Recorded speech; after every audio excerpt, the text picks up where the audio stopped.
عليك باحترام أهل الحديث، وأهل الحديث هم أهل الرواية.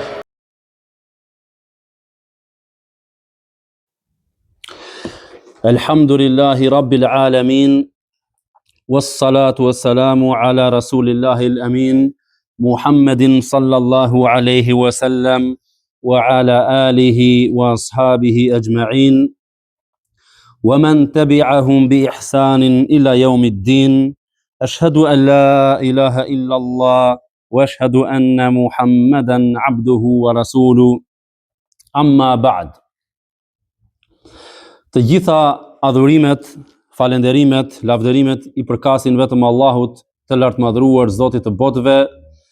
Lavdërimi dhe paqja e Allahut qofshin mbi pejgamberin ton Muhammedin sallallahu alaihi wasallam, mbi familjen e tij fisnike, mbi shokët e tij të sinqert, të drejtë dhe mbi të gjithë ata të cilët pasojnë rrugën e tyre me vepra të mira deri në ditën e fundit, deri në ditën e Kiametit. Dëshmoj dhe deklaroj se nuk ka të adhuruar tjetër me të drejtë përveç Allahut subhanahu wa ta'ala, i cili është një i vetëm dhe i pashok, pa ortak, pa rival, dhe po ashtu dëshmoj se Muhamedi sallallahu alaihi wasallam është robi i Allahut, pejgamber dhe i dërguari i tij, vula të gjithë pejgamberëve deri në ditën e Kiametit. Dhe më pas do të vijojmë mësimet tona me parathënien e parë të autorit, dhe jemi në cilësinë e katërt që e ka detyrë çdo musliman që ta ketë, apo çështja e katërt e cila është as-sabru ala al-adha fihi, durimi që duhet të ketë besimtari gjatë vështirësive që i dalin atij në thirrjen islame, në përhapjen e diturisë, në përhapjen e të vërtetës, dhe sigurisht në marrjen e diturisë, në punën me të, në durimin ndaj saj dhe në përhapjen e diturisë. Pra ky mësim flet pikërisht për këtë gjë, për durimin që duhet ketë besimtari muslimani gjatë vështirësive që has ai, gjatë halleve, pengesave, problematikave që dalin gjatë kërkimit diturisë dhe gjatë shpërndarjes diturisë. Dhe siç kemi vijuar dhe në herët e kaluara, do të lexojmë fjalën e autorit të librit, Sheikh Muhammed ibn Abdul Wahhab, Allahu mëshiroft, dhe më pas vijojmë me shpjegimin e shpjeguesit të librit që është Sheikh Salih Al-Fauzan, Allahu e ruaj. Dhe jemi te cilësia e katërt ose te çështja e katërt, al-mas'alatu ar-rabi'a, çështja e katërt, as-sabru 'ala al-adha fihi, durimi gjatë vështirësive ose gjatë dëmeve që dalin në tepra, që dalin gjatë përhapjes së diturisë, gjatë davetit, gjatë thirrjes islame. Thot Sheikh Fauzani, Allahu e ruajt, është e njohur, është e ditur, thot, se çdo kush i cili thërret njerëzit për tek Allahu i lartmadhëruar, urdhëron për të mira dhe ndalon nga të këqijat, me të vërtetë thot që ky njeri do të përballet, do të ekspozohet me dëme të shumta nga njerëzit e këqij. Sepse shumë prej njerëzve thot nuk e duan të mirën, nuk e duan të vërtetën, por shumica e njerëzve thot duan epshet e tyre, duan haramet, duan gjërat e ndaluara, duan të pasojnë ëndjet e tyre, qefet e tyre, dëshirat e tyre të kota, apo mendimet e tyre të kota.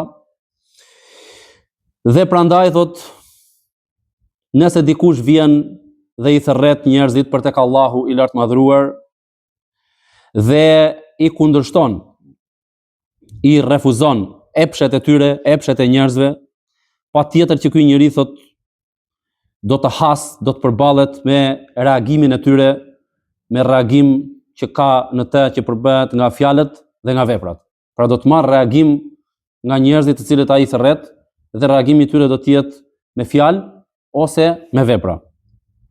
Prandaj thot Sheikh Fauzani, Allahu e ruajt, është detyrë thot për atë të cilin thërret për tek Allahu i lartmadhëruar dhe dëshiron fytyrën e Allahut subhanahu wa taala, dëshiron kënaqësinë e Allahut azza wa jall, që të bëj durim thot në vështirësitë që has gjatë thirrjes islame, kur thërret njerëzit në Islam, kur thret njerëzit tek e vërteta, kur urdhëron për të mira dhe ndalon nga të këqijat. Ai duhet thotë që të vazhdojë me thirrjen tek Allahu i lartmadhëruar dhe shembull për të thotë janë të gjithë pejgamberët alayhimus salatu wassalam. Pra shembulli jon, shembulli i dietarit, i nxënësit dijes, i një xhamati të përgjegjshëm dhe aktiv që thret njerëzit për tek Allahu. Modeli jon, shembulli jon, thotë Sheh Fozani, janë pejgamberët në Allahut Azza wa Jall, të cilët thirrën popujt e tyre përkatës tek e vërteta, tek Islami. Dhe më i miri i këtyre pejgamberëve dhe i fundit për tyre është vula e pejgamberëve Muhamedi sallallahu alaihi wasallam. Dhe neve thot duhet të dim apo duhet të pyesim se çfarë hoqi ky njeri Muhamedi sallallahu alaihi wasallam për njerëzve. Çfarë hoqi ai për njerëzve, me çfarë u përball ai, çfarë përballoi ai? Sa gjëra përballoi ai prej dëmeve, prej mundimeve të njerëzve me fjalë dhe me vepra. Ata i thanë atij profetit ton Muhamedit sallallahu alaihi wasallam sahirun kadhab. Ata i thanë atij magjistar, i thanë mashtrues, i thanë majnun, i thanë që ai është i çmendur. Wa qalu fihi min al-aqwali allati dhakaraha Allahu subhanahu wa ta'ala fi al-Quran. Dhe ata thanë për atë Muhamedit sallallahu alaihi wasallam fjalë të tjera të cilat i ka përmendur ato Allahu në Kur'an. Dhe ata ju kundërvun atij me dëme të shumta, e qortuan atë, e kritikuan atë, e goditën atë madje me gur dhe e gjakosën tek thembra e tij, pra tek tendina e tij, derisa i doli gjak sallallahu alaihi wasallam, për shkak se ai i thirrri njerëzit tek Allahu i lartmadhëruar. Ata madje dëmi i tyre ndaj tij ishte deri në atë grad sa që ata ja hodhën ato të përbrendshmet e deves, ato zorrët, ajo që quhet placenta e deves, që është ajo membrana, ajo mbështjella e zorrëve që del nga deveja kur ajo lind. Pra kur lind deveja të voglin e saj, del, siç është e njohur, te çdo lloj kafshe del bashkë me të voglin, del edhe gjithë placenta që mbante foshnjën apo kafshën brenda, dhe duke bërë pejgamberi sallallahu alaihi wasallam sejdë, duke qenë në sejdë, njëri prej tyre ja mori ato të brendshmet e deves, pra dhe ja hodhi atij në kokë, mbi trupin e tij, mbi shpinën e tij, ndërkohë që ai ishte duke falur namaz, duke bërë sejdë në Kabe. Dëmet ndaj pejgamberit sallallahu alaihi wasallam vazhduan dhe ishin të shumta, dhe prej këtyre dëmeve ishin, mund përmendim, i ka përmendur Sheh Fozani, Allahu ruajt, se ata e kërcënuan pejgamberin sallallahu alaihi wasallam me vrasje për ta vrarë, e kanosën atë me jetë. Në betejën e Uhudit ndodhi ajo që ndodhi mbi shokët e tij dhe mbi pejgamberin alaihi salatu wassalam. Ata i thyen atij 4 dhëmbët e tij, pra dhëmbët e përparm, e plagosën atë, ja çan atij kokën, deri aty vazhdoi dëmi, saqë njëri prej tyre kishte hapur një grop me mendimin dhe me shpresën dhe me planin keqbërës që të binte në të pejgamberi sallallahu alaihi wasallam, ashtu sikurse edhe ndodhi që pejgamberi alaihi salatu wasallam mrapra në një grop prej gropave që e kishin hapur, dhe ky ishte pejgamberi sallallahu alaihi wasallam, dhe përjetoi dhe u përball me gjithë këto dëme në rrugt të Allahut, në thirrjen për tek Allahu i lartmadhëruar, por ai duroi. Ai duroi dhe përballoi. Ndërkohë që është krijesa më e mirë e njerëzimit, pejgamberi më i mirë, njeriu më i mirë që ka krijuar Allahu i lartmadhëruar. Prandaj o vëllezër, pa pikë dyshimi, patjetër që ai i cili angazhohet për të thirrur njerëzit tek e vërteta, i cili angazhohet për të bërë dawa, për të thirrur njerëzit tek Allahu i lartmadhëruar, do të psojë, do të përballet, do të ekspozohet me dëme të shumta. Në varësi të imanit të tij, në varësi të besimit të tij, dhe në varësi të davetit të dawas së tij, të thirrjes së tij që ai thërret tek Allahu i lartmadhëruar. Por ai duhet, thot Sheh Fozani, vazhdon fjalën e tij, shpjegimin, por ai duhet që të bëj durim. Përderisa ai thot është në të vërtetën, ndodhet tek e vërteta, ndodhet në rrugën e drejtë, ai duhet patjetër thotë që të bëj durim dhe të përballet dhe të përballoj, ta përmbaj veten dhe të përballoj, sepse ai ndodhet thotë në rrugën e Allahut subhanahu wa taala dhe çdo gjë që do ta preki atë prej dëmit, ajo do të jetë thotë e shkruar në anën e peshores së tij, në anën e veprave të tij në ditën e Kiametit, dhe sigurisht që shpresohet që do të marrë shpërblim nga Allahu i lartëmadhruar. Dhe pastaj do të vijoj me fjalën e autorit, i cili e ka shoqëruar fjalën e tij as-sabru 'ala al-adha fihi, pra çështja e katërt thotë durimi në vështirësitë që dalin ndaj thirrjes për tek Allahu, dhe thotë wa dalil, dhe argument për këtë thotë. Jemi tani te fjala e autorit dhe argument për këtë që është detyrë për neve që të bëjmë durim gjatë thirrjes, thotë çfarë argumenti kemi për këtë. Dhe thotë argument ka marrë fjalën e Allahut të lartëmadhruar, i cili ka thënë në Kur'an në suretun Al-Asr, wal 'asr innal insana lafi khusr illa alladhina amanu wa 'amilus salihat wa tawassaw bil haqqi wa tawassaw bis sabr.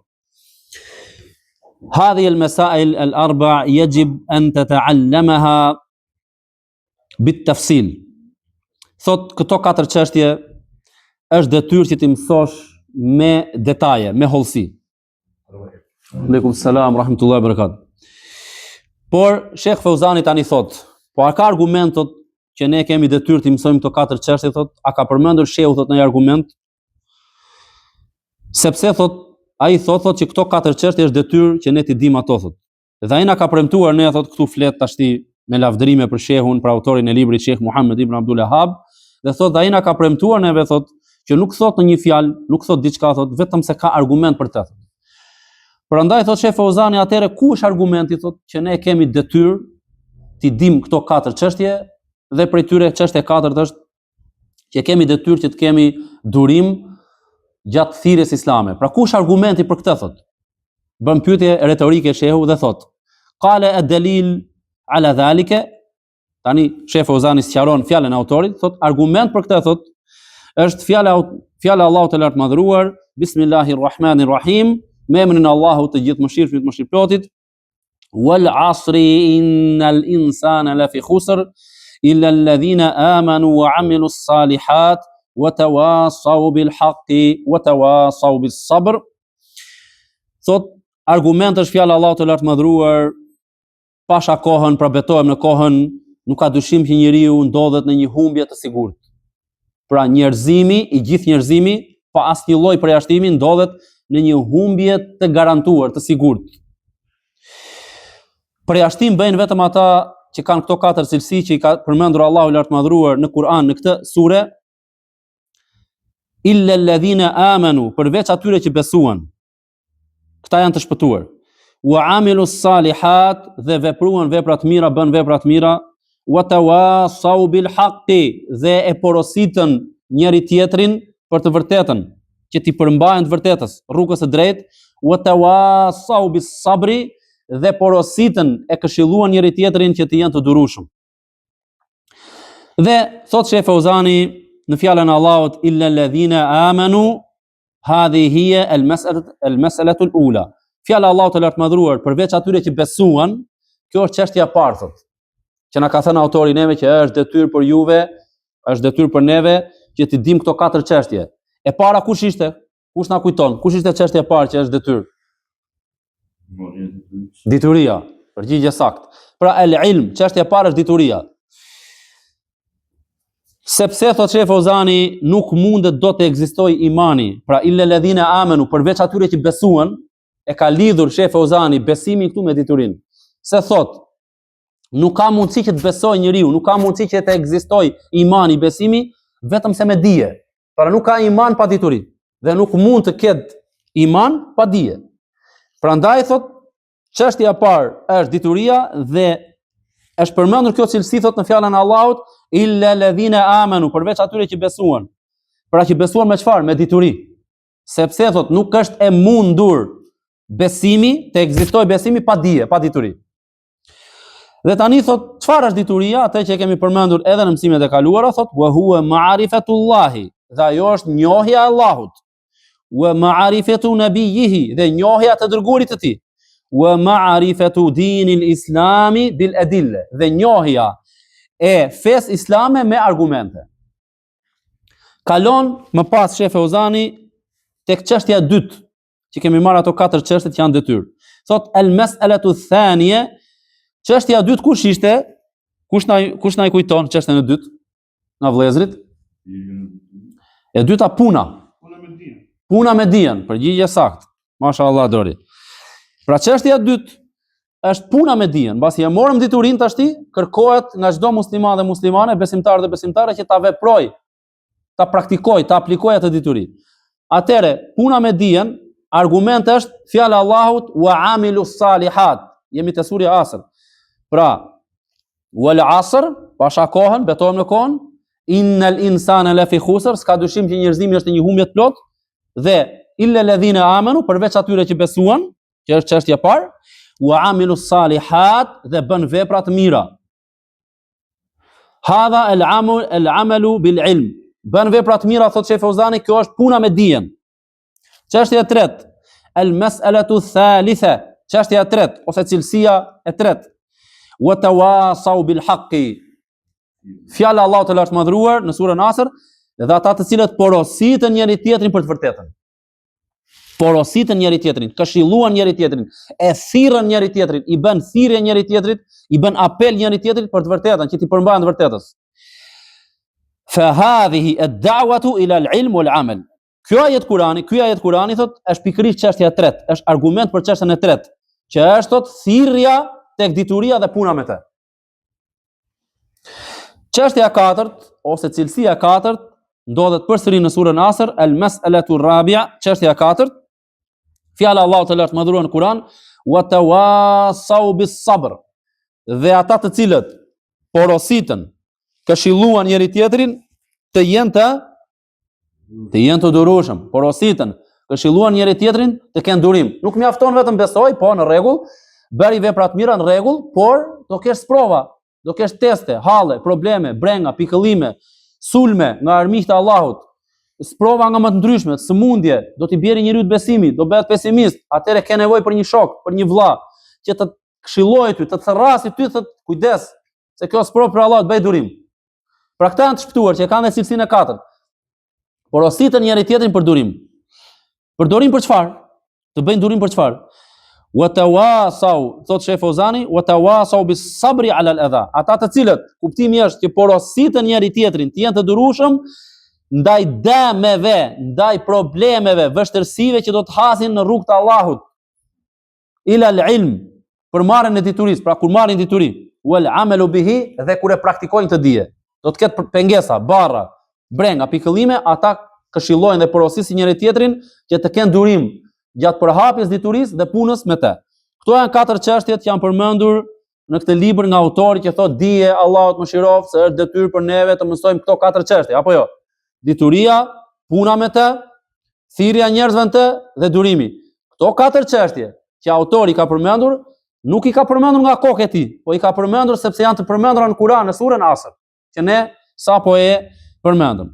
Tani Sheh Feuzani futet edhe më thellë në dituri, në shpjegimin e surës Asr dhe thot: Fa qawluhu subhanahu wa ta'ala, fjala Allahut të lartë madhruar thot wal asr, pasha kohën, betohem në kohën.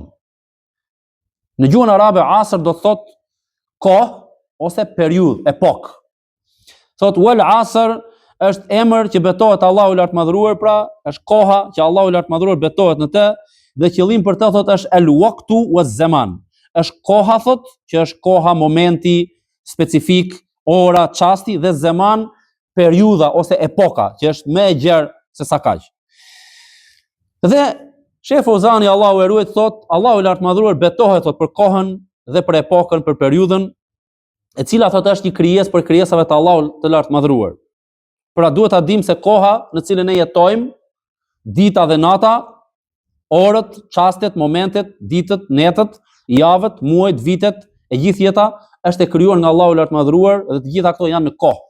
Allahu i ka krijuar me kohë të caktuar. Allahu i lartë madhruar betohet në atë çfarë ai do, në atë çfarë ai dëshiron, pra betohet për çfarë të dojë. Ndërsa krijesat nuk u lejohet krijesave që të betohen në diçka tjetër përveç Allahut të lartë madhruar. Pra Allahu i lartë madhruar nuk betohet në diçka vetëm se ajo gjë që Allahu betohet është shumë e rëndësishme, është shumë madhështore. Janë ajete, janë argumente për argumenteve të Allahut të lartë madhruar. Pra ashtu sikurse edhe koha, pra epoka, periudha, koha, në të cilën ka dobi për njerëzimin, ka fajde, ka dobi të mëdhaja, dhe është shumë e rëndësishme. Prandaj, Allahu Gjelleshanuhu, Zoti i botrave, nuk betohet më kot për kohën, por betohet se ato koha ka një rëndësi jashtëzakonisht të madhe, dhe Allahu i lartë madhruar gjithashtu është betuar për ditën dhe për natën. Është betuar për paraditën, është betuar për shumë gjëra, siç ka thënë Allahu i lartë madhruar, wal-layli idha yaghsha, dhe pasha natën, pra betohem në natën kur ajo mbulon gjithësinë. Kur ajo mbulon gjithësinë, pra e mbulon dhe vjen errësira. Gjithashtu Allahu i lartë madhruar betohet për paraditën, kur thot wad-duha, betohem në paraditën, pra pasha paraditën. Ndërsa krijesat nuk u lejohet atyre që të betohen në asgjë tjetër përveç Allahut të lartë madhruar. Nuk lejohet për neve që neve të betohemi në diçka apo dikë tjetër përveç Allahut të lartë madhruar, dhe argument për këtë ndalesë është fjala hadithi i pejgamberit sallallahu alaihi wasallam, i cili ka thënë: "Men halafa bi ghayri Allah faqad kafara aw ashrak." Kush betohet në diçka tjetër përveç Allahut, ka mohuar, ka bërë kufër ose ka bërë shirk. Në një transmetim tjetër ka thënë ka bërë shirk. Dhe kuptimi këtu është ka bërë kufër, do të thotë kufër të vogël, pra jo kufër të madh. Dhe ka bërë shirk, pra kuptimi është ka bërë shirk të vogël dhe jo shirk të madh. Por gjithsesi është gjuna shumë i madh, kufri i vogël dhe shirku i vogël është më i madh se sa gjunahet e mëdha. Po ashtu pejgamberi sallallahu alaihi wasallam ka thënë për ndalimin e betimit për diçka tjetër ose për diçka tjetër përveç Allahut, ka thënë: "Men kana halifan falyahlif billah au liyasmut." Ka thënë pejgamberi alayhi salatu wasalam, kush do që të betohet, atëherë le të betohet për Allahun, ose për ndryshe le të hesht. Për ndryshe mos të betohet fare. Për Allahu i lartë madhruar betohet në ato gjëra që ai dëshiron. Betohet për çfarë të dojë ai.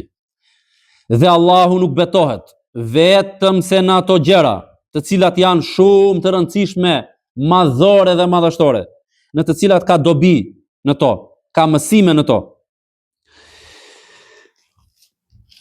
Thot Sheh Fauzani në një pyetje, po mirë, thot, kush janë dobit e kohës që Allah betohet? A ka koha dobi? A marrim ne dobi nga koha nëse mendojmë dhe meditojmë për kohën? A ka në të dobi, a ka vendosur Allah urtësi dhe dobi të koha, të epoka?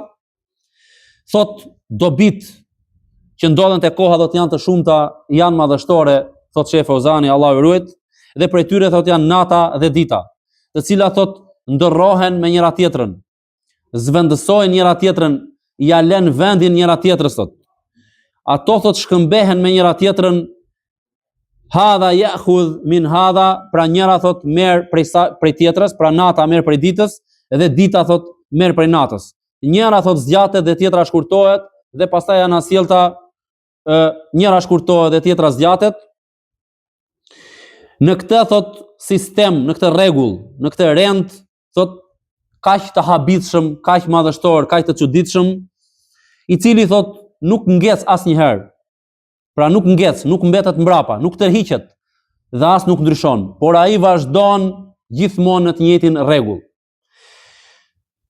Dhe thot koha dhe çdo gjë që ndodh te koha dhe prej tyre dita dhe nata janë argument madhështor, thot. Argument i qartë për fuqinë e Allahut të lartë madhruar. Pra, ekzistenca e kohës dhe çdo gjë që ndodh në të, prej ditës, natës dhe gjithçka që ndodh brenda ditës dhe brenda natës, është argument madhor, madhështor,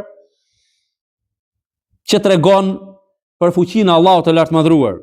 Pastaj çdo gjë që ndodh thot në kohë, prej ngjarjeve, prej ndodhive, prej aksidenteve, prej incidenteve, prej katastrofave, prej tragjedive, thot, prej fatkeqësive, prej begative, prej mirësive dhe çdo gjë që ndodh thot te koha ka mësime. Të gjitha këto pra janë mësime për njerëzit, janë përkujtime për njerëzit, që njerëzit të mendojnë thellë, të meditojnë thellë, se jo më kot Allahu është betuar në kohën. Nuk është betuar shkele shko, por është betuar sepse ajo është shumë e rëndësishme për njerëzit. Gjithashtu, thot Sheh Fauzani, nata dhe dita thot janë fush veprim, janë mundësi që njeriu të bëjë vepra të mira. Ka thënë Allahu i lartmadhëruar, thot Sheh Fauzani, Allahu e ruajt, wa huwa alladhi ja'ala al-layla wan-nahara khilfatan. Dhe ai Allahu është ai i cili e bëri natën dhe ditën si zvendësuese të njëra tjetrës, si zvendësuese të cilat zvendësojnë njëra tjetrën, rrotullohen dhe shkëmbehen me njëra tjetrën. Pra ato thot kanë rotacion, pra rrotullohen, shkëmbehen me njëra tjetrën, njëra i lë vendin tjetrës, njëra e zvendëson tjetrën. Dhe pastaj Allahu thot limen arada an yadhkara au arada shukura. Se e përmend ditën dhe natën, thot për atë i cili dëshiron që të përkujtoj, për atë i cili dëshiron që të meditoj për madhështinë e Allahut të lartmadhëruar dhe au arada shukura, dhe për atë ose për atë i cili dëshiron falënderim, që ta falendroj Allahun e lartmadhëruar për këto mirësi. Prandaj nata edhe dita o vëllezër janë dobi, janë fitim, janë përfitim. Ka dobi në to, ka fitim në to, ka përfitim në to, po për kë? Për atë i cili investon veten e tij, i shfrytëzon ato për të bërë vepra të mira që janë bindje në Allahut të lartmadhëruar. Pra, nata dhe dita janë fush veprim, janë mundësi për neve për të bërë vepra të mira. Kjo është nata dhe dita, të cilat janë mundësi, pra janë hapësirë, janë fush veprimi që neve të bëjmë vepra të mira dhe ta falendrojmë Allahun e lartmadhëruar në to, qofshin ato vepra që lidhen me dynjan apo me ahiretin, me ahiretin, pra me botën tjetër. Prandaj tek nata dhe tek dita ka mësime, ka dobi, ka përfitime. Prandaj dhe Allahu i lartmadhëruar, thotë Sheh Fauzani, është betuar në kohën wal asr, pasha kohën. Dhe prej kohës është nata dhe dita. Tani këtu kemi përgjigjen e betimit. Allah thot wal asr, pasha kohën, betohem në kohën. Pastaj vjen përgjigja sqaruese e këtij betimi. Se çfarë ndodh? Innal insana la fi khusr, pa pik dyshimi se s'ka dyshim se i gjithë njerëzimi ndodhet në një humbje të plot. Pra të gjithë bijtë e Ademit, pa asnjë lloj përjashtimi. Qofshin ata mbretër, qofshin ata udhëheqës, qeveritar, pushtetar, lider, të pasur, të varfër, të lirë, të robëruar, të burgosur, thot, meshkuj, femra, të gjithë këta, thot, janë në një humbje të sigurt, në një humbje të plot. Të gjithë bijtë e Ademit ndodhen në një humbje dhe në një shkatrim. Në qoftë se ata, thot, e humbasin kohën e tyre të çmuar. Pra ky është kushti. Në qoftë se ata e humbasin kohën e tyre të shtrenjtë, të çmuar, dhe e shfrytëzojnë atë për ta kundërshtuar Allahun e lartmadhëruar, për të bërë gjunahe dhe për gjëra të cilat e dëmtojnë atë, e dëmtojnë njeriu, atëherë njerëzimi është në një humbje të sigurt, në një humbje shkatrimtare. Wa hadha al-waqt alladhi huwa rakhisun 'inda kathirin min an-nas yatulu 'alayhim al-waqt. Thot Sheh Fauzani tashmë duke sqaruar këtë mendim, thot dhe kjo kohë, thot, e cila është e pa vlerë, thot, është e pa rëndësishme, thot, për shumicën e njerëzve ose për shumë prej njerëzve. Ajo, thot, u bëhet atyre e gjatë, u duket atyre e gjatë, u duket atyre, thot, e lodhshme, e bezdishme, monotone, rutine, i kap monotonia, rutina. Dhe madje, thot, ka për njerëzve që thonë, hajde të vrasim kohën, hajde të shtym kohën.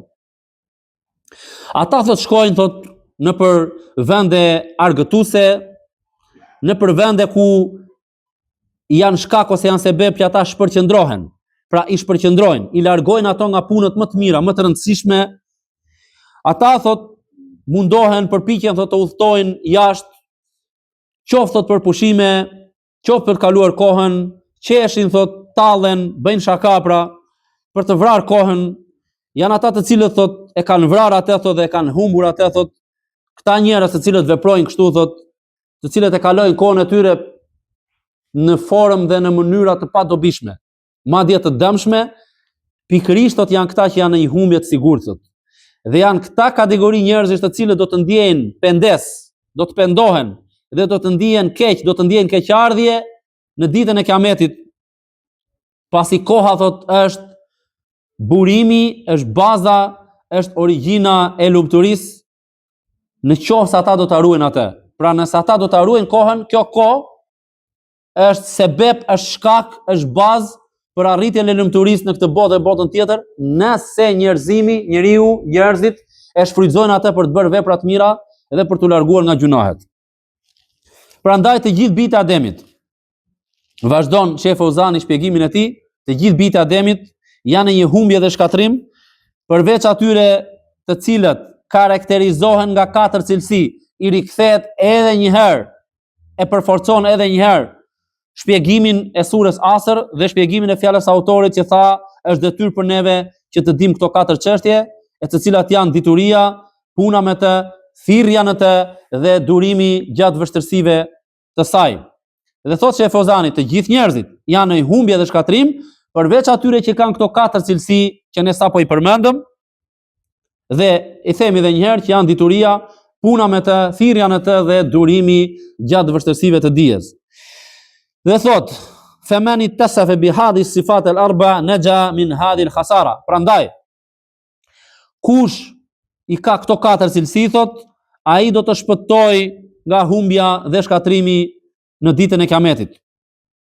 Cilësia e parë, as-sifatul ula huwa al-ilm. Cilësia e parë është dituria. Dhe argument për këtë është fjala e Allahut të lartëmadhëruar në surën Asr që Allahu tha illa alladhina amanu, përveç atyre të cilët besuan. Dhe thot Sheh Fauzani duke sqaruar këtë ajet Kurani, thot çështja e parë është el imanu billahi. Pra çështja e parë është besimi në Allahun, pra e ka paralelizuar besimin tek Allahu i lartëmadhëruar me diturinë. Se tha wala yumkinu al-imanu illa bil ilm, sepse nuk është e mundur që njeriu të besojë, nuk është e mundur të ekzistojë besimi vetëm se me dituri, e cila është njohja e Allahut, njohja të dërguarit të Allahut dhe njohja e fesë islame me argument. Më pas vazhdon tek cilësia e dytë, as-sifatu thaniya, cilësia e dytë wa amilu salihat, puna me dijen, ata të cilët vepruan vepra të mira, për ata të cilët e praktikuan diturinë. Amilu al-amal as-saliha min wajibatin wa mustahabbatin, pra ata të cilët vepruan vepra të mira, qofshin ato vepra të detyrueshme apo të pëlqyeshme, dhe të cilët e shfrytëzuan kohën e tyre për kryerjen e veprave të mira. Ato vepra të cilat i bëjnë dobi njeriu në fenë e tyre dhe në dynjan e tyre. Derisa hatta al-amalu lid-dunya. Ma dje thot, edhe puna që është punë dynjaje, por ka mirësi në to, ka mirësi në punët e dynjas, ato punë në të cilat kanë mirësi në to, edhe pse mund të jetë punë dynjaje thot, njeriu merr shpërblim tek Allahu i lartëmadhëruar nëse bën niyetin, nëse ka si qëllim, si synim që kjo punë ta bëj apo ta shfrytëzoj që ta ndihmoj atë për të kryer adhurime në rrugt të Allahut të lartëmadhëruar, pra për të bërë vepra të mira të cilat janë adhurime dhe janë vepra të cilat i do Allahu i lartëmadhëruar. Pra edhe pse mund të jetë punë dynjaje, nëse njeriu e bën me niyet që të arrijë kënaqësinë e Allahut të lartëmadhëruar dhe kjo punë e dynjas ta ndihmojë atë në bindjen e Allahut, atëherë kjo i shkruhet atij si sevap, si punë e mirë, si shpërblim, edhe pse është punë dynjaje në origjinë. E si është çështja, thot Sheh Fauzani, nëse ajo është direkt thot adhurim në origjinën e saj, është vepër e mirë thot. E rëndësishme është që njeriu nuk duhet ta humbasi kohën e tij kot, por duhet ta shfrytëzojë atë në diçka që është e dobishme për të. Cilësia e tretë, as-sifatu thalitha, cilësia e tretë, wa tawasau bil haqqi. Pra duke sikur është përsëritje dhe në fakt është përsëritje, por është përsëritje më e zgjeruar tashmë. Cilësia e tretë janë ata të cilët porositën njëri tjetrin për të vërtetën. Çdo më thënë kjo, porositën njëri tjetrin për të vërtetën. E shtjellon Sheh Fozani dhe thotë, të cilët urdhëruan për vepra të mira, ndaluan nga veprat e këqija, thirrën njerëzit për tek Allahu, i mësuan të tjerëve diturinë e dobishme, e përhapën diturinë dhe mirësinë mes njerëzve. Duke u bërë në këtë mënyrë thirrsa për tek Allahu i lartëmadhruar. Pra ky është kuptimi ata të cilët porositën njëri tjetrin për të vërtetën. As-sifatu rabi'a, cilësia e katërt, janë ata të cilët në fjalën e Allahut, Allahu thotë wa tawasau bis sabr, ata të cilët porositën njëri tjetrin për durim. Po çdo më thënë ata të cilët porositën njëri tjetrin për durim, ata të cilët duruan në çdo gjë që i prek ata. Duruan në çdo gjë të keqe, në çdo gjë, në çdo dëm që i kapi ata apo i preku ata. Dhe thot këtu tani Sheh Fozani çdo më thënë durim, jep kuptimin ose përkufizimin e fjalës durim. Thot as-sabru fil lugha, durimi nga aspektin gjuhësor, çdo të thot durim, se themi bëj durim. Po çfarë do të thënë durim? Thot Sheh Fozani, durimi në kuptimin gjuhësor do të thot el-habs, do të thot mbajtje e vetes ose përmbajtje e vetes. Pra ta përmbash veten, ta mbash veten. Wal muradu bihi huna, dhe qëllim me fjalën durim këtu thot është mbajtja e vetes, përmbajtja e vetes në bindje ndaj Allahut. Pra qëndrimi, mbajtja, përmbajtja e vetes në bindje ndaj Allahut. Dhe durimi tani është 3 llojesh. Futemi këtu në një temë ose nën temë ose çështje ose nën çështje, që është llojet e durimit, kategoritë e durimit. Lloji i parë i durimit është sabrun ala ta'atillah, durimi në bindje ndaj Allahut. Pra që të kryesh një adhurim o vëlla musliman, ti ke nevojë për durim. Që të falësh namazin 5, 6, 7, 8 minuta, s'ka asnjë lloj mundësie tjetër që ta kryesh namazin vetëm se duke bërë durim. Janë disa shembuj që i përmend Sheh Fozani më poshtë. Po i përmendim në pika fillimisht. Pra lloji i parë i durimit është durimi në bindje ndaj Allahut. Lloji i dytë, durimi në ndalesat që ka ndaluar Allahu. Pra në ato gjëra që Allahu i ka bërë të ndaluara haram, ne duhet kemi durim që mos t'i bëjmë ato. Edhe kjo ka nevojë për durim. Lloji i tretë i durimit është durimi në fatkesitë që zbresin që i ka caktuar Allahu i lartëmadhëruar, pra durimi në caktimin e Allahut të lartëmadhëruar. Edhe tani Sheh Fozani jep një shpjegim të shkurtër se cilit për këtyre 3 llojeve të durimit. Thot fel awwal, durimi i parë ose lloji i parë i durimit thot sabrun ala ta'atillah.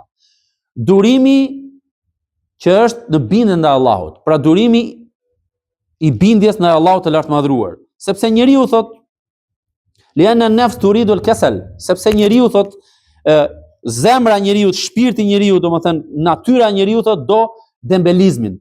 Ka qef thot për tacin, ka qef për tesëm. Kjo është natyra e njeriu. Njeriu thot do rehatin thot, do pushimin, domethënë çlodhjen, raha, do çlodhje, qetësi, rehati. Prandaj thot është detyrë që njeriu thot të bëj durim në bindje ndaj Allahut. Dhe tani jep ato shembuj që unë ceka më sipër, siç është për shembull thot durimi për të falur namazin, durimi për të kryer agjerimin, apo mund të përmendim këtu edhe durime të tjera, siç është durimi për të bërë dhikrin mbas çdo namazi, durimi i dhikrit i mëngjesit dhe i mbrëmjes, dhe kështu me radhë. Edhe pse thot vetvetja, natyra e njeriu ndoshta nuk i ka qef këto thot Sheh Fozani, ndoshta mund mos i pëlqej këto thot, këto vepra, por thot ai nuk i kryen dot ato thot vetëm se duke bërë durim ndaj tyre thot, dhe duke përmbajtur veten, duke qëndruar veten e tij në bindje ndaj Allahut. Ky është durimi i parë. Durimi i dytë, ose lloji i dytë i durimit. Sabrun ala maharimillah, durimi në ndalesat e Allahut. E para ishte durimi në bindje ndaj Allahut, tani durimi në ndalesat e Allahut, pra durimi ndaj ndalesave të Allahut të lartëmadhëruar.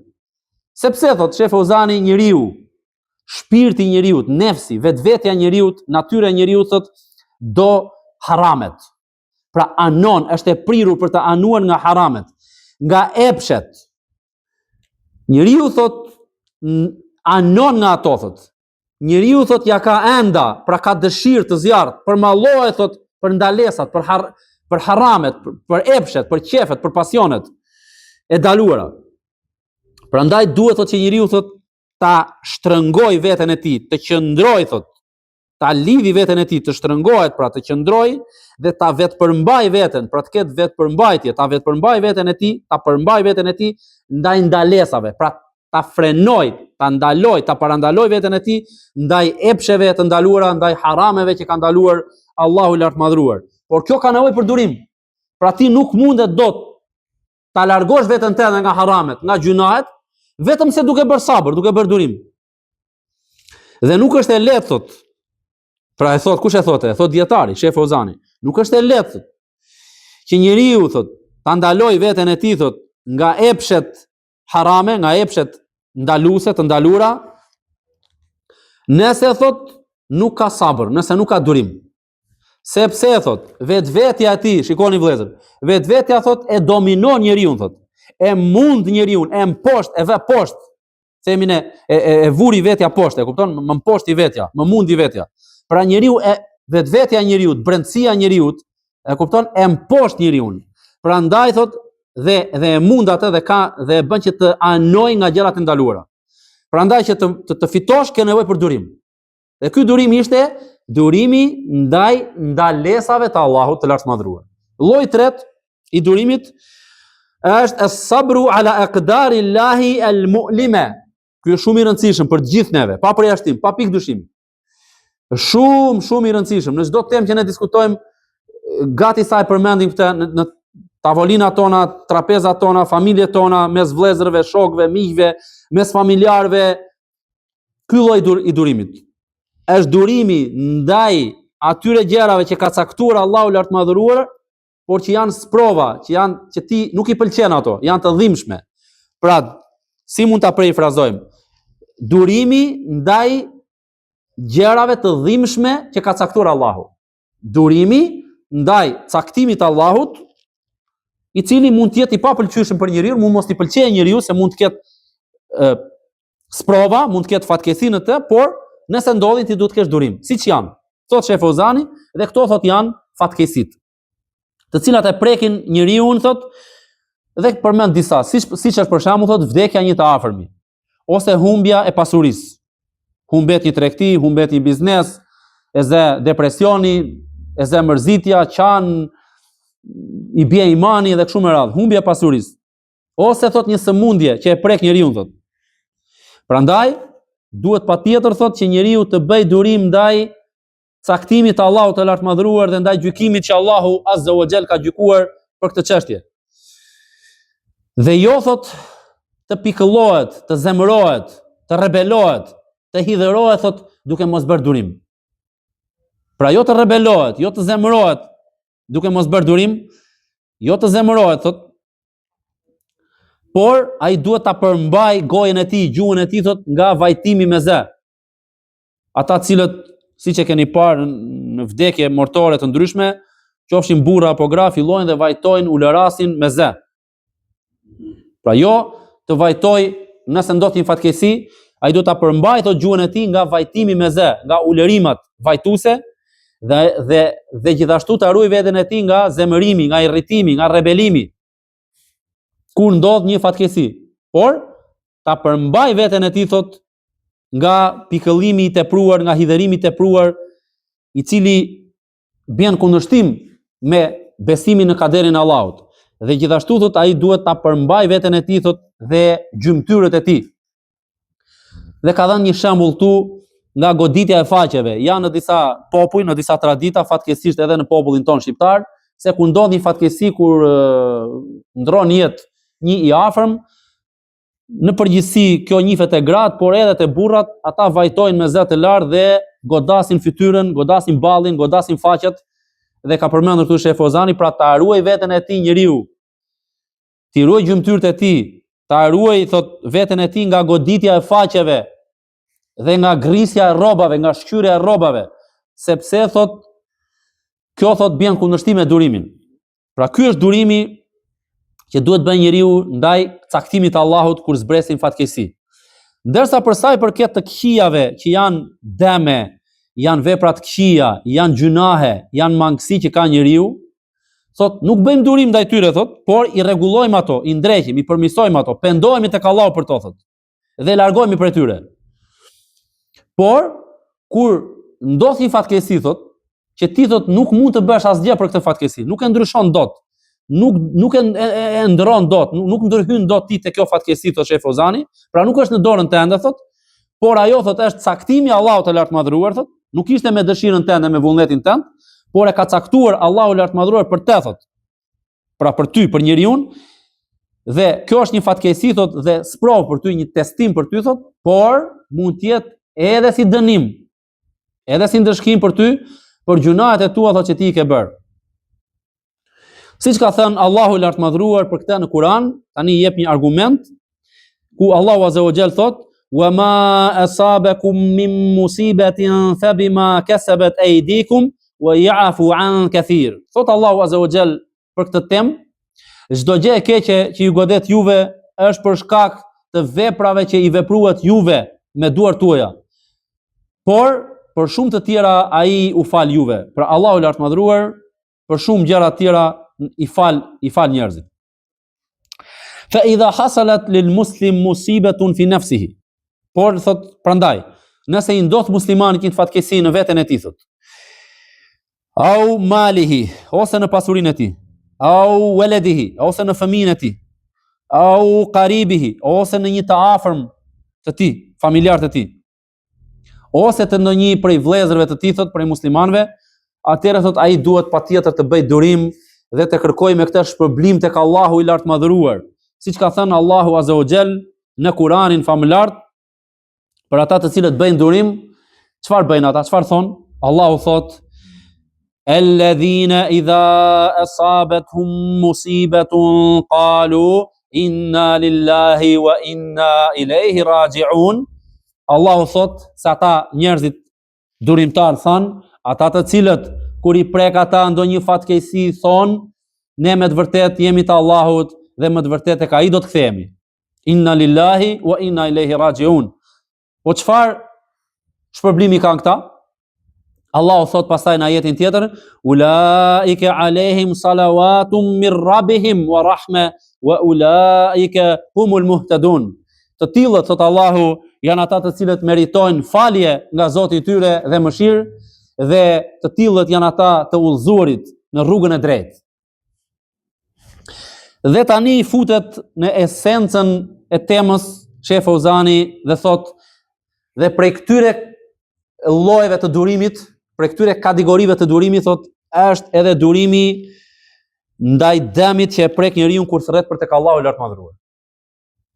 Pra prej këtyre llojeve të durimit që i përmendëm, bën pjesë edhe lloji i durimit që duhet kesh ti kur bën thirrje, kur bën davet, kur i mëson gruan tënde, fëmijët e tu, shokun, vllajin, mikun, kushurin, të njohurin, pa njohurin, një udhëtar që e njeh në tren, në autobus, në biznesin tënd, në kompaninë tënde, me atë cilin ti ke të bësh që ti e thërret atë, duhet kesh durim.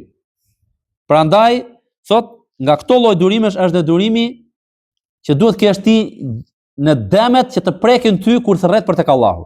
Pra durimi gjatë dëmit ose vështirësive që has ti në thirrjen për tek Allahu i lartmadhëruar, sepse thot edhe këto vështirësi gjatë davetit janë fatkeqësi, thot janë prej fatkeqësive, prej problematikave që has ai njeri i cili thërret në fe.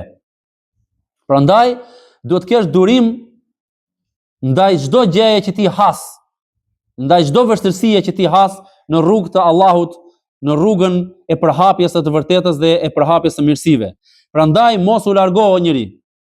Mos u largo, mos ik, mos u smbraps, mos hiq dorë nga vepra e mirë, nga kryerja e veprave të mira, sepse disa njerëz fatkeqësisht thot Shef Ozani Allahu e ruajt, sepse disa njerëz thot e dëshirojnë thot, e duan veprën e mirë, i duan të mirat, duan të bëjnë vepra të mira thot. Por kur atë thot e prek diçka, kur ai përballet me diçka thot që nuk i pëlqen atij, një hall, një problem, një vështirësi, një sprov, një sfidë, kur ati nuk i pëlqen, thot, ai çfarë thot? Ai thot, unë nuk e kam detyrë, thot, këtë gjë, thot. Nuk e kam detyrë, thot, nuk është detyrë për mua, thot, dhe nuk dua ta fuz veten time, thot, në këtë telash, në këtë çështje, në këtë gajret, në këtë hall, në këtë problem. Pse ta fuz veten time, thot, në këtë telash, kur unë nuk e kam detyrë këtë gjë, thot. Pastaj thot, ai e le, thot, mos i mdhenjen. Në qoftë se është mësues i fesë, e le. Ose hoxh, ose nxënës dije, thirrës, e le mos i mdhenin. E le thirrjen për tek Allahu, thot Sheh Fauzani. E le thot ligjërimin në ditën e xumë, nëse është hatib. E le thot imamllekun të qenit imam në një xhami. E le urdhërimin për të mirë dhe ndalimin nga të këqijat. Hadha lam yasbir ala ma nalahu min al-adha. Ky njeri thot i cili vepron kështu, nuk ka bërë durim, thot. Nuk është treguar i duruar ndaj dëmeve që e prekin atë në rrugë të Allahut, në rrugë të davetit, në rrugë të përhapjes fesë. Prandaj, nëse je gabimtar, e ke detyrë të kthehesh tek e vërteta dhe tek e sakta. Pra nuk është problem nëse ti je gabimtar. Nëse ti je gabimtar, kjo është njerëzore. Pranoje gabimin, në radh par kuptoje që është gabim, pranoje atë, kërkoje Allahut falje dhe elhamdulillah. Ama nëse ti je tek e vërteta, o robi i Allahut, nëse ti je në rrugën e drejtë dhe nuk je në gabim, nuk je në rrugën të devijuar, në rrugë të shtrembur, po je në rrugën e drejtë, je në hak, atëherë ke durim të bësh durim në këtë rrugë. Dhe të kërkosh shpërblim tek Allahu lart madhruar. Pra të shpresosh që ti me këtë rrugë që po e pason deri në vdekje, Allahu do të shpërblejë në botën tjetër. Dhe ta ndjesh, ta përjetosh që kjo rrugë in hadha fi sabilillah. Kjo rrugë që un jam, ato që un përjetoj prej sprovave, vështirësive janë në rrugë të Allahut. Dhe se ti je i shpërblyer tek Allahu lart madhruar. Dhe kujto këtu ajo që i ndodhi pejgamberëve alayhimus salatu wassalam, prej dëmit, prej vështirësive dhe si duruan ata, si luftuan ata në rrugën e Allahut të lartë madhruar për përhapjen e të vërtetës, si duruan ata derisa erdhi ndihma e Allahut azza wa jall, derisa i ndihmoi Allahu ata. Dhe në fund të këtij mësimi Sheh Fauzani ka sqaruar gjithashtu edhe fjalën e Imam Shafiut, një sqarim që të mos ketë keq kuptime për njerëzit. Imam Shafiu thot, qala Shafi'i rahimahullah, law ma anzala Allahu hujjatan ala khalqihi illa hadhihi as-sura lakafathum. Ju kujtohet u fjala e Imam Shafiut i cili ka thënë, nëse Allahu lart madhruar nuk do të kishte zbritur për krijesat si argument për ata, as një sure tjetër përveç kësaj sure do të ishte mjaftueshme për ata. E shpjegon tani këtë fjalë Sheh Fauzani, çdo më thënë kjo. Thot fjala e Imam Shafiut, dhe ky është imami, thot, për një përshkrim shumë të shkurtër, shumë të vogël të Imam Shafiut, ky është imam, thot, Muhammad ibn Idris al-Shafi'i, është imami i madh Muhammad ibn Idris al-Shafi'i, që e merr këtë, thot, nga prejardhja, nga origjina, pra nga trungu familjar, nga pema, origjina, prejardhja e gjyshit të tij, thot, të katërt. Pra po themi nga katra gjyshi, nëse mund të themi në gjuhën shqipe, nga katra gjyshi i cili kishte emrin Shafi'i. Dhe ai ishte nga fisi Kurejsh, nga fisi që ishte edhe pejgamberi sallallahu alaihi wasallam min Bani al-Muttalib, nga dega e fisit të al-Muttalib. Vdiq Imam Shafiu ndroi jetë në vitin 204 Hijri sipas Hijretit, Allahu mëshiroft. Dhe ai është një ndër 4 imamllarët e mëdhenj të 4 medhhebeve të ehli sunne wal jamaa, të ehli sunetit. Dhe ka thënë këtë fjalë, Imam Shafiu, pra nëse Allahu nuk do të kishte zbritur si argument për njerëzit, as një sure tjetër përveç se kësaj sure do të ishte mjaftueshme për atë, thot sepse thot Allahu lart madhruar ka sqaruar në këtë sure shkaqet e mjerimit të fatkeqësisë së njeriut dhe shkaqet e lumturisë. Pra ka sqaruar në këtë sure, subhanallahu, kaq të vogël, kaq të shkurtër, kaq të përmbledhur, shkaqet e mjerimit, të fatkeqësisë, të humbjes, të shkatrimit në botën tjetër, me përfundimin me xhehenem, dhe shkaqet e lumturisë në këtë botë dhe në botën tjetër me përfundimin me xhenet, nëse ti ke këto 4 cilësi që përmenden në këtë sure, që ne i përmendëm me detaje. Thot Sheh Fauzani, shkaqet e lumturisë janë që njeriu të pajiset me ato 4 cilësi, tani i përmend shumë shkurt, nuk i sqaron më me detaje, por thjesht tashmë si përsëritje. Pra shkaqet e lumturisë janë këto 4 cilësi të përmendura në këtë sure, që janë dituria, puna me të, thirrja me të, pra thirrja në dije, dhe durimi gjatë vështirësisë që e prekin njeriu në rrugën e diturisë, në rrugën e Allahut të lartëmadhëruar. Prandaj thotë, është ngritur argumenti nga Allahu i lartëmadhëruar mbi krijesat. Është ngritur argumenti, pra Allahu i lartëmadhëruar i ka ngritur argumentin gjindve dhe njerëzve në këtë sure të vogël, madhështore. Allahu i lartëmadhëruar u thot atyre, pra Sheh Fozani shpjegon dhe thot se Allahu i lartëmadhëruar u thot njerëzve dhe gjindve, unë u kam sqaruar juve në këtë sure shkaqet e lumturisë. Edhe pse kjo sure është e shkurtër dhe e përmbledhur. Megjithatë i gjithë Kurani, tani që të sqarojmë këtë fjalën e Imam Shafiut, i gjithë Kurani, wal Qur'anu kulluhu wa sunnatu huma tafasilu li hadhihi al-masail al-arba. Megjithatë i gjithë Kurani dhe Suneti kanë detaje dhe hollësira për këto 4 çështje. Pra në surën Asr, këto 4 çështje janë përmendur në mënyrë të përgjithshme, të përmbledhur si pika. Ai i cili ka këto 4 pika, që ti dish, ti mbash mend. Ama pastaj Kurani nga fillimi deri në fund flet për këto 4 çështje me hollësi, me detaje, ajet pas ajeti, kapitull pas kapitulli, sure mbas sure. Pra Kurani dhe Suneti ndodhen në to, kanë në to sqarim dhe detaje për këto 4 çështje që ne përmendëm, që është detyrë mësimi i tyre, por kjo sure i përmendi shkaqet e lumturisë në mënyrë të përgjithshme, thotë Sheh Fozani, dhe u ngrit argumenti mbi krijesat o vëllezër. Është ngritur argumenti dhe nuk ka justifikim më për krijesat. Wa baqiyatu nususil Qur'ani wa sunnah mufassilatun wa mubayyinatun li hadhihi al-masal al-arba. Atë që sapo thash, dhe pjesa tjetër thotë e sureve, pjesa tjetër e teksteve të Kuranit dhe Sunetit janë sqaruese, janë shtjelluese, janë shpjeguese dhe janë sqaruese dhe qartësuese të detajuara, me detaje të këtyre 4 çështjeve që ka përmendur Allahu në Kur'an në surën Asr. Dhe nuk është kuptimi, dhe e mbyllim këtu, nuk është kuptimi, thot Imam Shafiu, thot Sheh Fozani, që kjo sure mjafton për sheriatin, mjafton për ligjet, për rregullat. Jo, nuk është ky kuptimi. Se dikush mund thot, pse si e ka thënë Imam Shafiu këtë fjalë? Jo, nuk është ky kuptimi që s'ka nevojë njerëzimi për Kur'anin, për Sunetin. Jo, nuk është ky kuptimi, thot. Por Allahu i lartëmadhëruar thot ka ngritur argumentin mbi njerëzit si argument i përgjithshëm me këtë sure. Që ata të cilët kapen mbas tyre 4 cilësive, inshallah do të jenë shpëtuar. Ama se si janë këto 4 cilësi me hollësi, me detaje, përmenden në Kur'an dhe Sunet.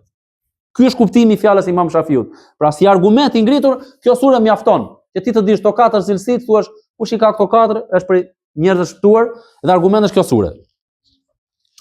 Sepse Allahu i lartëmadhëruar thot, sqaroi në këtë sure shkaqet e lumturisë dhe sqaroi gjithashtu thot shkaqet e fatkeqësisë, shkaqet e shkatrimit, shkaqet e mjerimit dhe të dëshpërimit në ditën e Kiametit, duke përfunduar me zjarr xhehenemi ata të cilët nuk i praktikojnë, nuk i zbatojnë këto 4 cilësi. Prandaj, të mos thotë askush në ditën e Kiametit që unë nuk i dija shkaqet e lumturisë, shkaqet që të fusin në xhenet. Të mos thotë askush sot Sheh Fozani që unë nuk i dija shkaqet e shkatrimit, shkaqet që të çojnë në zjarr xhehenemit. Ndërkohë që ky do të lexon surën Asr, këtë sure të shkurtër, të përmbledhur, thot koncize, të saktë. Dhe fjala e Imam Buhariut, subhanallahu, e filloi autori këtë hyrje me diturinë dhe përfundon me diturinë. Subhanallahu. Dhe pika e fundit, fjala e autorit i cili ka marrë fjalën e Imam Buharit, Imam i Sunetit. Wa qala al-Bukhari rahimahullah, dhe ka thënë Imam Buhari, babul ilmi qabla al-qawli wal-amal. Ka thënë Imam Buhari, vëllezërit e mi, në librin e tij Sahih al-Bukhari, kapitulli thot, dituria përpara fjalës dhe veprës. Dhe argument për këtë, wa dalil, argument për këtë që thot Imam Buhari është fa'alam, dije, mësoje. Pra fjala e Allahut, ka thënë Allahu në Kur'an, fa'alam Annahu la ilaha illa Allah wastaghfir li dhanbika wa lil mu'minin. Thot Allahu Azza wa Jall, dije, pra mësoje, dije, e ke detyrë ta dish, ta mësosh se me të vërtet nuk ka të adhuruar tjetër me të drejtë përveç Allahut, këtë duhet ta dish. Pastaj çfarë do të bësh? Wastaghfir li dhanbika wa lil mu'minin. Dhe pastaj kërko falje për gjunahet e tua dhe gjunahet e besimtarëve. Pra thot tani autori i librit për këtë ajet Kurani, Sheikh Muhammed ibn Abdul Wahhab, pra e filloi Allahu i lartmadhruar fa bada'a bil ilmi, e filloi Allahu këtë ajet Kurani thot me diturinë përpara fjalës dhe punës. Se tha dije, mësoje një herë se s'ka të adhuruar tjetër, pastaj vepro, kërko falje, pastaj kërko falje. Po një herë do ta dish se nuk ka të adhuruar tjetër me drejt përveç Allahut, pastaj vepro, bëj vepra të mira, kërko falje, kërkoj Allahut falje, fal namazin e kështu me radhë. Kjo është dhe këtu domethënë Sheikh Feuzani gjithashtu e mërton dhe bën një hyrje shumë të shkurtër për Imam Bukharin, thot ai thot është Imam Muhammed ibn Ismail ibn Ibrahim al-Bukhari, Allahu e mëshiroft.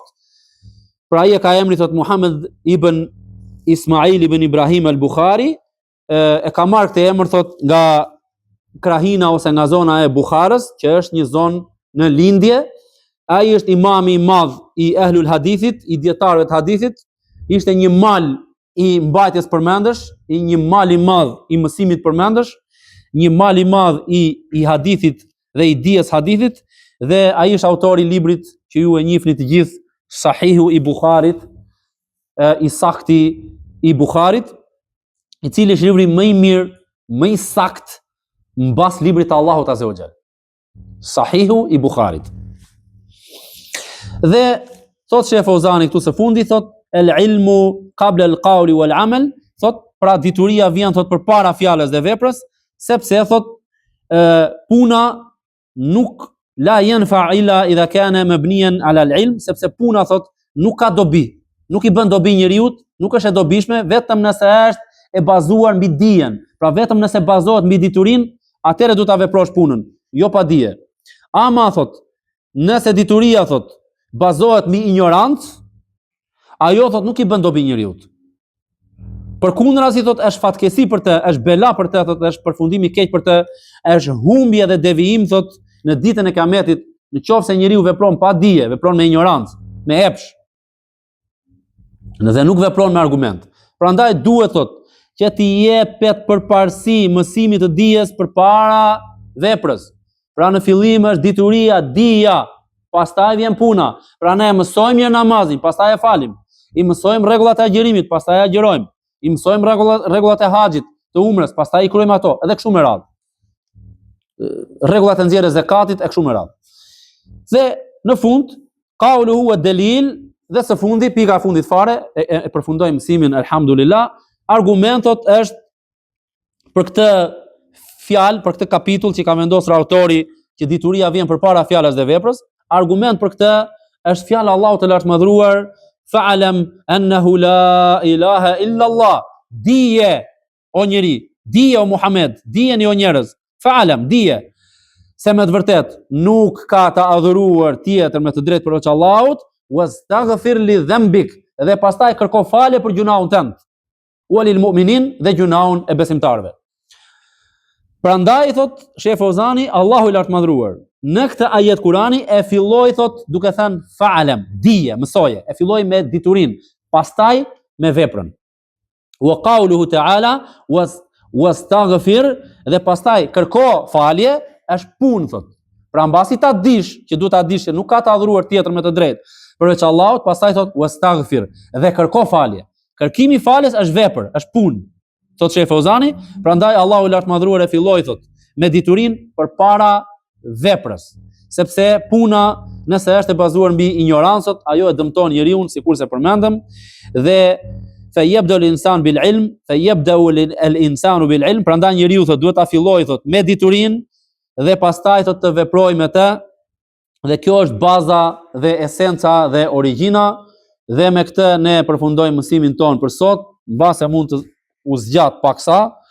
Elusim Allahun e lartmadhruar që të na bëj dobi me gjitha këto që tham dhe dëgjuam, elus Allahun e lartmadhruar që të na bëj neve për atyre njerëzve që marrin diturinë dhe punojnë me të, dhe pastaj thërrasin të tjerët në të dhe bëjnë durim ndaj pengesave, vështirësive që dalin në rrugën e Allahut gjatë përhapjes diturisë, e lutem Allahun Zotin e botrave që të na bëj dobi neve të gjithëve me këtë që kemi dëgjuar, na falin neve gjunahet tona, na mëshirojë, na fusi në mëshirën e Tij të madhe në ditën e Kiametit, ku dhe të na strehoj në hijen e Tij në ditën e Kiametit, ku nuk do të ketë shpëtim përveç atyre që i shpëton, i fal dhe mëshiron Allahu i lartë madhëruar.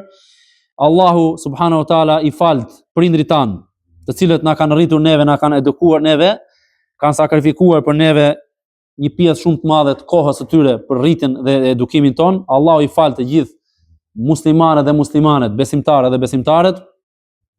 Allahu a'lam, Allahu e di më së miri.